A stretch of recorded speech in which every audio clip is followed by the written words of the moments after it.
Do you ever just believe the hype?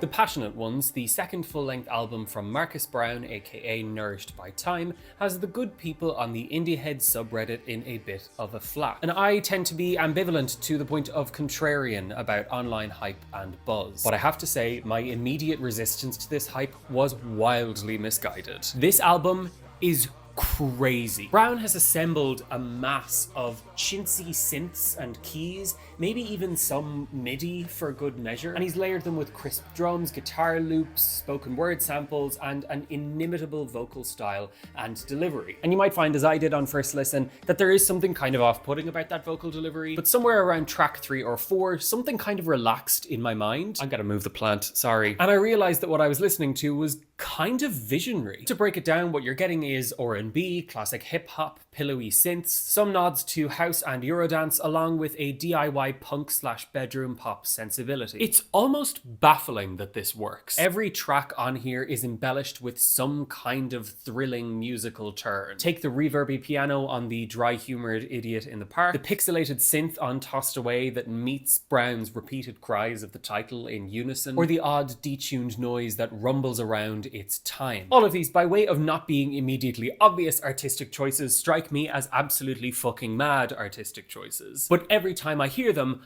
I'm absolutely thrilled. Meanwhile, 9 to 5 is a pure sugar rush of a song, with walls of piano chords meeting chattering vocal samples, verses colliding into choruses, colliding into verses, all the while the lyrics plot the struggle of an artist who has to commit to some 9 to 5 drudgery in order to keep afloat. This kind of lyrical musical mismatch is a feature of this album. Brown's lyrics are relatively simple, discussing big emotions, usually love, in rather broad strokes. But the love songs like the Eve Tumor-esque opener Automatic Love and the moody Max Potential don't really sound like love songs, at least in their traditional sense. However, it's the sheer enormity of the emotions that Brown is expressing that go along with the bombast of his instrumentals. Much like the infatuation running through many of these songs, the music is an all-consuming force. But hidden in the deep cuts, there is one more straightforward ballad, the woozy When the War Is Over. It's got the album's most pop chorus, but fear not, it's not sacrificed all of the oddities that make this album what it is, because on the bridge here we're treated to an octave-swapping keys solo, yet